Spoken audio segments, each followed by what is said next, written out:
yang dilakukan oleh rezim Jokowi hari ini. FMN secara tegas menyatakan bahwa pelanggar hak asasi manusia, merampas hak demokrasi rakyat, yang menginjak-injak rakyat adalah rezim Jokowi.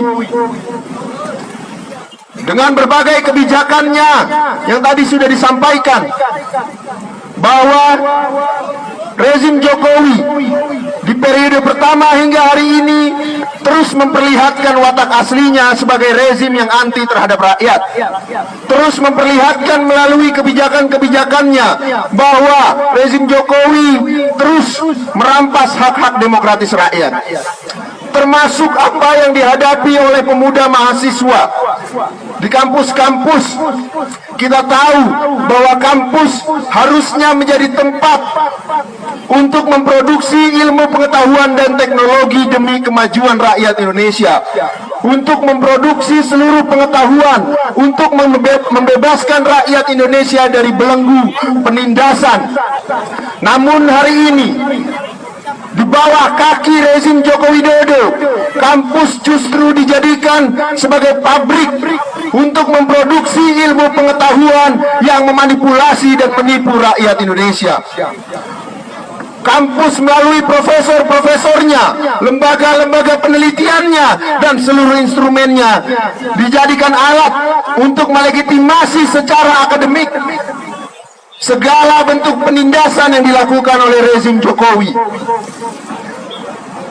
Ketika rezim Jokowi ingin merampas tanah rakyat di desa-desa, kampus yang dijadikan alat untuk menerbitkan hasil studi dan hasil kajian akademiknya untuk melegitimasi perampasan tersebut. Ketika rezim Jokowi ingin merampas upah buruh di Indonesia, kampus juga dijadikan alat untuk memproduksi dan melegitimasi hal tersebut. Itulah kenapa kemudian hari ini Front Mahasiswa Nasional di 26 kota yang ada di Indonesia melakukan aksi untuk menyampaikan seluruh persoalan rakyat dan menyampaikan apa yang harus dilakukan oleh pemuda mahasiswa untuk keluar dari belenggu yang dilahirkan oleh tindasan rezim Jokowi. Jokowi di berbagai forum, di berbagai tempat terus memberi ceramah, terus memberi pidato tentang kebersamaan, tentang keberagaman, tentang kesejahteraan rakyat, tentang pentingnya menjaga dan menjunjung tinggi Pancasila. Tapi faktanya, bagi FMN, Jokowi adalah aktor utama yang menginjak-injak Pancasila. Jokowi adalah aktor utama yang anti keberagaman, yang anti kebersamaan dan anti rakyat, kawan-kawan. Karena dengan perintah dan kebijakannya lah dia membunuh pemuda mahasiswa di bulan September dan Oktober kemarin, kawan-kawan. Karena dengan perintah dan kebijakannya lah dia merampas tanah kaum tani di pedesaan, membunuh kaum tani, membunuh kelas buruh secara perlahan-lahan dengan kemiskinan. Apakah itu yang disebut dengan rezim Pancasilais? Oleh karena itu, pada kesempatan kali ini FMN juga ingin menyampaikan bahwa sudah waktunya seluruh rakyat dan pemuda mahasiswa menyatakan dengan tegas bahwa rezim Jokowi adalah musuh utama bagi rakyat Indonesia, bahwa rezim Jokowi adalah musuh utama bagi seluruh pemuda mahasiswa.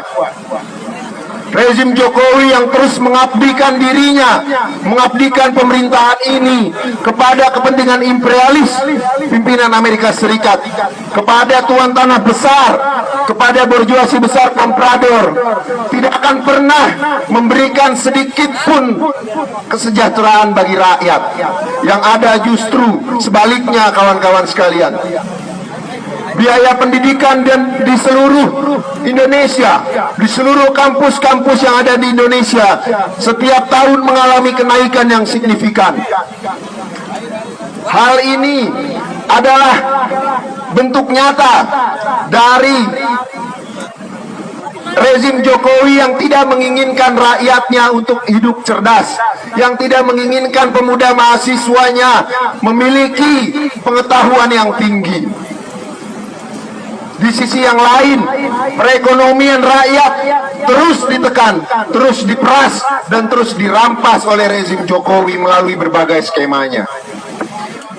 Terakhir, saya menyampaikan salut dan hormat setinggi-tingginya kepada seluruh kawan-kawan Front Perjuangan Rakyat, bahwa momentum hari ini bukanlah akhir bagi perjuangan kita, bahwa perjuangan kita tidak hanya dilakukan di perkotaan, tapi perjuangan demokrasi nasional yang sesungguhnya adalah perjuangan pertalian erat antara perjuangan kita di pedesaan untuk mewujudkan reforma agraria sejati dan perjuangan kita di perkotaan untuk mewujudkan dan membangun industrialisasi nasional.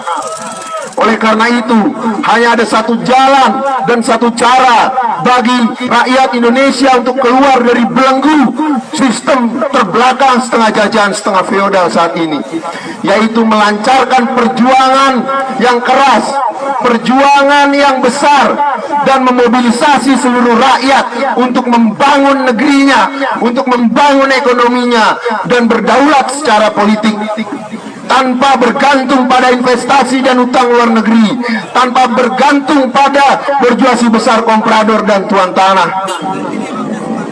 Demikian yang bisa saya sampaikan dalam orasi politik hari ini. Terima kasih kepada seluruh kawan.